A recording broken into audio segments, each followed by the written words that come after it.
أنا طولت شوية في المقدمة علشان كمية الحاجات اللي اتبعتت كلها الناس فعلا عايزة تعرف المعلومة اللي عندي دي صح ولا المعلومة اللي عندي دي غلط، ولو غلط أعمل إيه؟ أولها كان موضوع الصراحة السعال مش المالتي فيتامين اللي هو أنا كل دور برد باخده وباخد الأدوية والفيتامينز والكحة مش عايزة تروح أبدا، أعمل إيه؟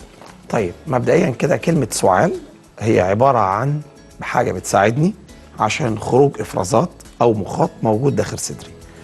في حد ذاته هي عملية احنا كلنا محتاجينها عشان الإفرازات دي ما تبقاش داخل الجهاز التنفسي عندنا سواء كان علوي أو سفلي، فبالتالي هي وسيلة لخروج هذه السوائل بره جسمنا. تمام. ودي حاجة جيدة لينا. طب ايه اللي مش جيد فيها؟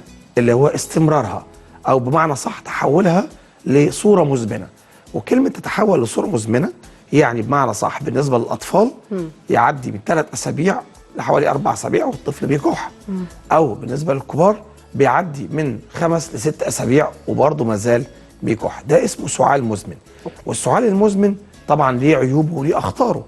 من ضمنها الحاجات اللي احنا بنخاف منها حاجات كتير جدا، زي مريض السكر. السعال المزمن ليه ده عبارة عن نوع من أنواع الحزق، فبالتالي ممكن يحصل انفصال في شبكية العين، ممكن يحصل التهابات في جدار المعدة نتيجة السعال الكتير. يعني إهماله ليه مشاكل طبعاً. وأمراض تانية كمان. ده ممكن يوصل من قوة السعال. في بعض الناس بتكح كحة شديدة جدا لدرجة إنها ممكن يحصل كسر في الضلوع من كتر الكحة. طبعا عشان كده إحنا دايما